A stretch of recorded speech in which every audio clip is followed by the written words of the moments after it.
الحمد للہ رب العالمین والصلاة والسلام علی نبینا محمد وعلی آلہ وصحبہ اجمعین۔ علماء کا وظیفہ ہوتا ہے شریعت کو بیان کرنا اور شریعت کی وضاحت کرنا، نہ کہ شریعت بنانا۔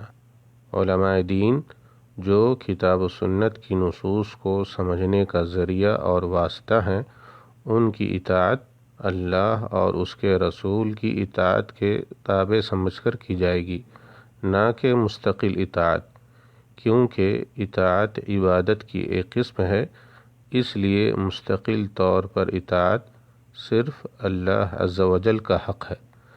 ابن عباس رضی اللہ عنہما نبی صلی اللہ علیہ وسلم کے صریح اور واضح فرمان کے سامنے کسی دوسرے کا قول اور رائے پیش کرنے کے قائل نہ تھے، خواہ وہ قول اور رائے ابو بکر و عمر رضی اللہ عنہما جیسے جلیل القدر شخصیات ہی کا کیوں نہ ہو۔ ابن عباس رضی اللہ عنہما فرماتے ہیں، یوشک ان تنزل علیکم حجارۃ من السماء، اقول قال رسول اللہ صلی اللہ علیہ وسلم وتقولون قال ابو بکر و عمر۔ قریب ہے کہ تم پر آسمان سے پتھر برسے، میں تمہیں رسول اللہ صلی اللہ علیہ وسلم کا فرمان سناتا ہوں اور تم اس کے مد مقابل ابو بکر اور عمر کی باتیں کرتے ہو۔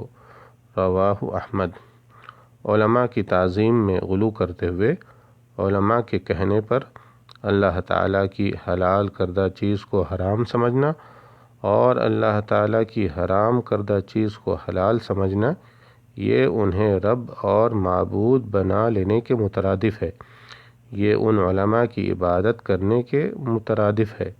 عدی بن حاتم رضی اللہ عنہ نے نبی صلی اللہ علیہ وسلم کو یہ آیت تلاوت کرتے ہوئے سنا، اتخذوا احبارهم ورهبانهم اربابا من دون اللہ والمسیح ابن مریم۔ ان لوگوں نے اللہ کو چھوڑ کر اپنے عالموں اور بزرگوں اور مسیح ابن مریم کو رب بنا لیا۔ سورہ توبہ آیت نمبر 31۔ عدی بن حاتم جو کہ پہلے عیسائی تھے کہتے ہیں، میں نے نبی کریم صلی اللہ علیہ وسلم سے کہا، ہم ان علماء اور بزرگوں کی عبادت نہیں کرتے تھے، پھر یہ کیوں کہا گیا ہے کہ انہوں نے ان کو رب بنا لیا؟ آپ صلی اللہ علیہ وسلم نے فرمایا، یہ ٹھیک ہے کہ انہوں نے ان کی عبادت نہیں کی، لیکن یہ بات تو ہے نا کہ ان کے علماء نے جس کو حلال قرار دے دیا اس کو انہوں نے حلال سمجھا اور جس کو حرام کر دیا اس کو حرام ہی سمجھا، یہی ان کی عبادت کرنا ہے۔ رواہ الترمذی۔ واللہ تعالی اعلم، والسلام علیکم ورحمۃ اللہ وبرکاتہ۔